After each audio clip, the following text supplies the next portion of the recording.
Bukan adik kandung, Yusuf Hamka bongkar hubungan dengan suami Ida Susanti yang seorang wanita.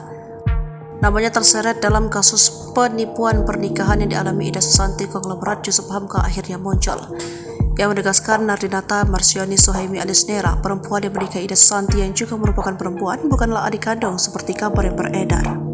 Yusuf Hamka menyebut bahwa Nera adalah saudara jauh. Dalam podcast Curhat Bang Denny Sumargo, Minggu 8 Oktober 2023, Yusuf Hamka dipertemukan langsung dengan Ida Susanti. Yusuf mengakui jika Nera adalah adiknya, namun bukan adik kandung, mereka saudara jauh. Yusuf Hamka sendiri tidak tahu persis hubungan darahnya dengan Nera. Saya ini dari kecil saudara banyak, kata nenek saya, suaminya 5 atau nenek saya 5, saya nggak tahu. Yang satu nenek saja saya tidak tahu, bukannya saya sombong. Saya ini dulunya terbuang karena saya nakal dan beda agama masuk Islam, beber Yusuf Hamka. Terakhir Yusuf Hamka berkomunikasi dengan Nera adalah 3 tahun lalu. 3 tahun lalu sempat kontak, dia hanya bilang lagi ada di Filipina.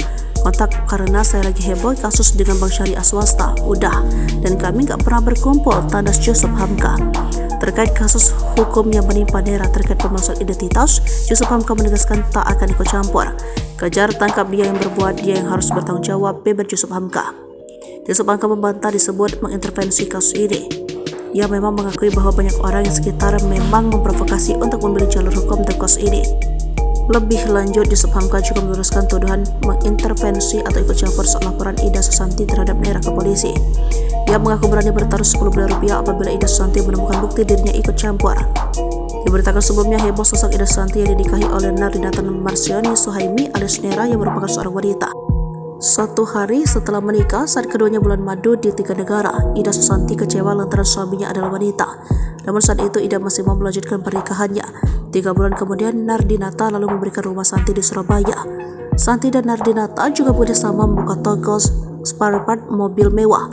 Namun Santi mulai membawa ini ke masalah hukum lantaran rumah yang dibeli oleh Nardinata diambil kembali.